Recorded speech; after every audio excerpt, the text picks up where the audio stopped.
Imagine driving for 8 hours straight and never seeing another car. No gas stations, no cell service, and no towns. Just an endless ribbon of gravel cutting through a wilderness the size of England. This isn't a post-apocalyptic scenario. It's the Trans-Taiga highway in northern Quebec, the most isolated road in North America and possibly the loneliest drivable road in the world. Where other remote roads eventually connect something to something else, the Trans-Taiga simply ends 666 kilometers into a vast northern wilderness. So in today's video, let's take a look at this road, why it exists, and what it takes to survive it. And as always, this is Ali, and welcome back to Urban Atlas.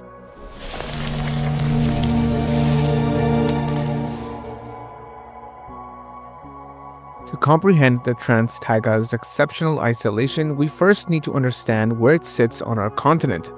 The road begins approximately 745 kilometers north of Montreal, where it branches eastward from the James Bay Road, which in itself is already a very remote road.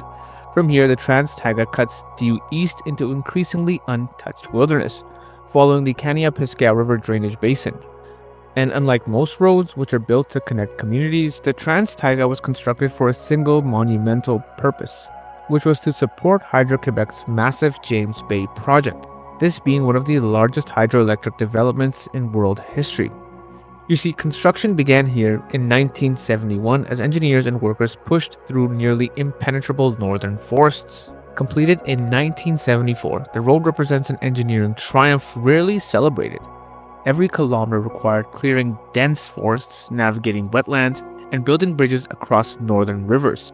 Oh, and keep in mind, all this construction happened in a climate where winter temperatures regularly plunge to -40 degrees Celsius. Today, the road remains unpaved for its entire length, with no permanent settlements along its route. It officially ends at kilometer 582 near the Caniapiscau Reservoir, but in reality, it simply just stops. The pavement doesn't connect to anything beyond Hydro-Quebec facilities. It's not a route to somewhere, it's a road that exists solely to serve the massive hydroelectric infrastructure hidden in this wilderness. Now, attempting to cross the Trans-Taiga isn't for the faint of heart. It requires preparation more akin to wilderness expedition planning than road tripping.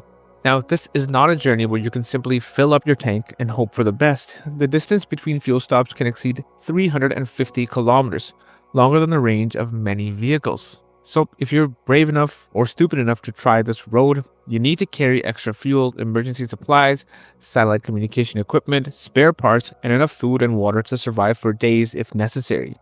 And this level of preparation isn't paranoia, it's actually essential. Search and rescue operations here can take days, not hours. So let's say you decide to drive the loneliest road in North America. You need to set out from the junction with James Bay Road. The pavement quickly gives way to gravel here. The road narrows, sometimes barely wide enough for two vehicles to pass. Not that passing is a common concern here. You see, traffic is virtually non-existent. The first thing you'll notice is the complete silence. Without the constant background hum of civilization, distant highways, air traffic, or human activity, you may experience what acoustic ecologists call the true quiet. It's a silence so complete that it seems to have physical weight. The Trans-Taiga cuts through the heart of the Canadian Shield, one of the oldest geological formations on Earth. This ancient bedrock was scraped clean by retreating glaciers approximately 10,000 years ago. The boreal forest dominating this landscape represents 1/3 of all the forests left on Earth. An endless sea of black spruce, tamarack, and jack pine stretches to the horizon in every direction. And these aren't the towering giants of the temperate rainforests. These are tough, resilient trees that survive in a climate where the winter rules for approximately 8 months out of the year. Rivers and lakes punctuate the landscape with startling frequency.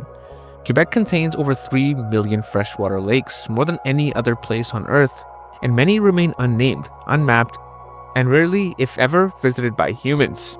And due to the lack of civilization, wildlife thrives in this isolation. Moose, black bears, wolves, and woodland caribou roam freely. The woodland caribou in particular depend on this undisturbed wilderness for survival. You see, this area is part of their ancient migration routes. The Caniapiscau Reservoir at the end of the Trans-Taiga Road alone covers over 4,300 kilometers, larger than the entire state of Rhode Island. These remote installations generate electricity that powers Montreal, Quebec City, and even parts of northeastern United States. And thus, the isolation that makes this road so extreme serves a purpose. Because these facilities harness the power of water flowing through one of the least disturbed watersheds on the entire continent. And despite the extreme isolation and weather, workers maintain these facilities year-round, rotating in and out on 2-week shifts. Now, if you made it this far in the video, you're probably wondering one thing. How does this road compare to other very isolated roads in North America? And that's a great question. You see, to truly appreciate the Trans-Taiga's exceptional isolation, we need to compare with North America's other famously remote roads. Well, Alaska's Dalton Highway stretches approximately 671 kilometers from Fairbanks to Prudhoe Bay on the Arctic Ocean. Built to support the Trans-Alaska Pipeline, it's considered one of the most challenging roads in North America. Yet despite its fearsome reputation, the Dalton has service stations, periodic maintenance camps, and ultimately leads to the industrial complex at Prudhoe Bay. Whereas the Trans-Taiga really offers none of these amenities and connects to nothing but wilderness at its terminus. Another famously isolated road is the Dempster Highway in Canada's Yukon Territory and Northwest Territories. It crosses approximately 720 kilometers of Arctic tundra between Dawson City and Inuvik. And while being incredibly remote, it does serve as a vital link between communities and recently was extended to reach the Arctic Ocean at Tuktoyaktuk. Trans-Taiga, by contrast, was never built to serve human settlements. Another famously isolated road is Nevada's Highway 50, famously marketed as the loneliest road in America. This crosses the Great Basin Desert with distances up to 170 kilometers between towns. These gaps seem trivial compared to the Trans-Taiga's unbroken stretches of wilderness. You see, what makes the Trans-Taiga so unique is not just its remoteness, but its deliberate disconnection. It's a road that leads away from civilization and then simply stops, making it not just isolated, but terminal. Because if you make it to the end of the Trans-Taiga, you'll be the furthest you can get from any town or settlement by road in North America. From this point, the only way to travel further is by boat or float plane, as there are some aerodromes and runways located at the end of the Trans-Taiga. If you stand here and face east, there's no roads between you and the Atlantic Ocean, which is approximately 600 kilometers away.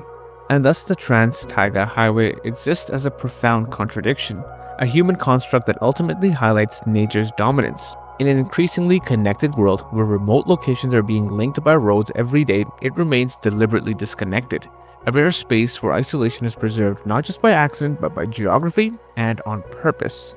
And as always, if you like content like this, remember to give this video a like, comment below what you'd like to see next, subscribe to my YouTube channel if you haven't already done so, and as always, I'll catch you guys in the next one. Peace.